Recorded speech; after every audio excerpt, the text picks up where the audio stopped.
అట్లానే మనతో పాటు మల్లయ్య స్వామి గృహస్థాశ్రమంలో ఇప్పుడు నిత్యశుద్ధానంద స్వామి దగ్గరనే వానప్రస్థ ఆశ్రమం తీసుకొని ముక్తేశ్వరానంద స్వామి అనేటువంటి నామకరణంతోన ఆశ్రమంలోనే సేవ చేసుకుంటూ ఉన్నారు. స్వామీజీ విషయాలు ఏ ఆశయంతోనో మొదలుపెట్టినారు, వారి యొక్క తాపత్రయం ఏంది, ఇట్లాంటివన్నీ కూడా మల్లయ్య స్వామి సేవ చేసుకుంటూ ఉన్నారు. కాబట్టి మనందరికంటే కూడా వారికి 24 గంటలు స్వామిస్తే ఉన్నారు. స్వామీజీ ఆశయాలు కూడా ఎక్కువగా తెలుసు కాబట్టి వారి మాటల్లో తెలుసుకుందాం. మల్లయ్య స్వామి, మీరు ఎన్ని సంవత్సరాల నుంచి ఆశ్రమంతో ఉన్నారు? ఎన్ని సంవత్సరాలుగా ఇక్కడ జరిగే హనుమాన్ చాలీసా చూస్తూ ఉన్నారు?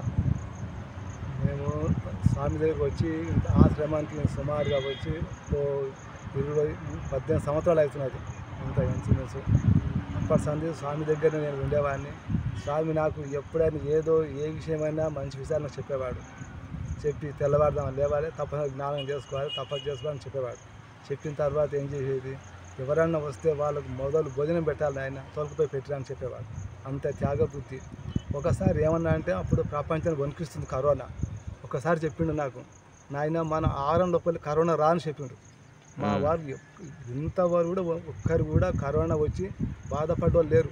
నేను ఇప్పుడు ఆశ్చర్యపోతున్నాను. నేను ఆ మాట అప్పుడు చెప్తే నేను ఈరోజు ఎవరికి చెప్పలేదు. నేను ఇదే పక్షాలు చెప్పినారు. నేను ఆ కార్యక్రమం సంకల్పించినా కూడా ఆయన శాసనం అంటే శాసనం. ఆ మాట యజ్ఞం చేయాలంటే ఎంబడే వాళ్ళు చేసేవాళ్ళు, మళ్ళీ ఎదురు చెప్పేవాళ్ళు కారు వాళ్ళు.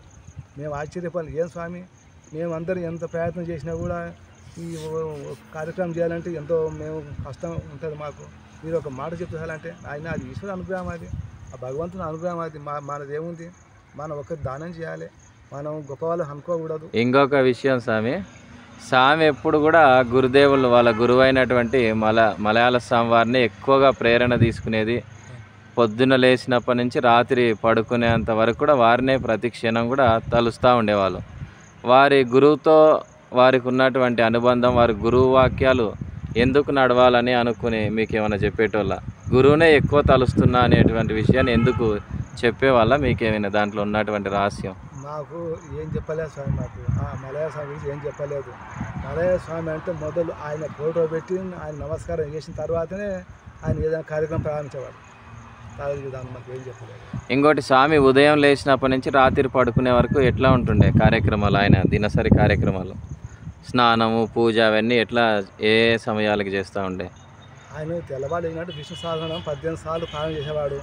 ఆ తర్వాత భగవద్గీత, ఆ తర్వాత మాకు ఉపన్యాసం చెప్పేవాడు. ఆ తర్వాత కొద్దిసేపు పండుకునేది, అంతే, ఎక్కువ నిలవకపోయేవాడు.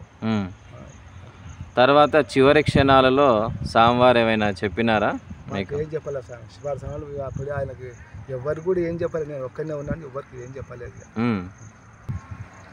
ఆగస్టు 3 శనివారం నాడు విశేషంగా హనుమాన్ చాలీసా జరపబడుతున్నది. భక్తులు తమ భక్తులను తీసుకొని వచ్చి చాలా విశేషంగా ఆ మలయ స్వామి ఆశ్రమంలో జరిపించగలరని కోరుతున్నాము.